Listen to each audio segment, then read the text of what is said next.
અમદાવાદનો એ ચર્ચિત case હતો જેનો જે આરોપી છે લંગડાતો હોય, પોલીસ પાસે માફી માંગતો હોય અને પોલીસ દ્વારા તેના પર ગોળી ચલાવવામાં આવી હોય, આવા બધા દ્રશ્યો અને સમાચાર આપણી સામે આવે છે. વિગતે ચર્ચા કરીએ આ કેસની અને જે આરોપીની અત્યારે પરિસ્થિતિ કરવામાં આવી છે તે.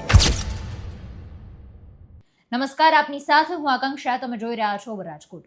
અમદાવાદમાં ચર્ચિત જોધપુર કેસના આરોપી જેનું નામ છે ધરમસિંહ, મધરાતે પંચનામાની કાર્યવાહી દરમિયાન પોલીસ કાફલા પર અચાનક હુમલો કરવાનો અને ભાગવાનો પ્રયત્ન કર્યો હતો. પોલીસે સ્વ બચાવમાં ચલાવેલી ગોળી આરોપીના પગમાં વાગી ગઈ હતી, ત્યારબાદ તે જમીન પર ઢળી પડ્યો. ઝપાઝપીમાં એક પોલીસ કર્મી પણ ઘાયલ થતા બંનેને તાત્કાલિક સારવાર અર્થે સિવિલ હોસ્પિટલ ખસેડવામાં આવ્યા. હોસ્પિટલ પહોંચેલા આરોપી લંગડાતા ચાલી રહ્યો છે. એ સતત માફી માંગી રહ્યો છે. પોલીસ એકવાર મને જવા દો, મને માફ કરી દો, આ રીતની વાત કરી રહ્યો છે. એવા બધા પણ દ્રશ્યો અત્યારે સોશિયલ મીડિયા ઉપર અને સમાચારમાં ફરતા થયા છે. ફાયરિંગની જે આ ગંભીર ઘટનાને પગલે જેસીપી અને ડીસીપી સહિતનો ઉચ્ચ પોલીસ કાફલો પણ ઘટના સ્થળે પહોંચી ગયા હતા. જોકે આ બધા જ દ્રશ્યો છે જ્યારે એને સિવિલ લઈ જવામાં આવે છે અને સ્ટ્રેચર પર સુવડાવવામાં આવે છે ત્યારે પણ બે હાથ જોડીને એ માફી માંગતો હોય આવા દ્રશ્યો પણ છે. જોકે ઝોન 7 ડીસીપી શિવમ વર્માએ જણાવ્યું કે આરોપી વિરુદ્ધ બોડકદેવ પોલીસ સ્ટેશનમાં વધુ એક ગુનો નોંધવામાં આવશે. પોલીસ કર્મી અને આરોપી બંને ઈજાગ્રસ્ત અત્યારે સારવારમાં છે. તેણે પોલીસ પર કર્યો, તેની રિવોલ્વર છીનવી લેવાનો પ્રયત્ન કર્યો અને ભાગવાનો પ્રયત્ન કર્યો હતો. જોકે હવે વધુ એક ગુનો તેના પર નોંધવામાં આવશે.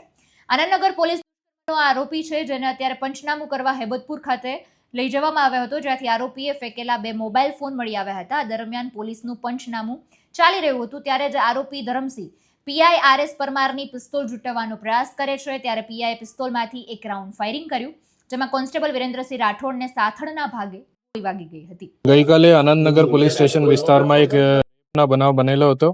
એમાં અમદાવાદ પોલીસની અને જુદા જુદા ટીમ બનાવીને આરોપી ધરમસિંહ રામશંકરસિંહની ગણતરીને કલાકોમાં ધરપકડ થઈ હતી. તે પછી એને મેડિકલ કરાવીને અને એને ડીએનએ સેમ્પલિંગ પર કરાવી દીધા હતા.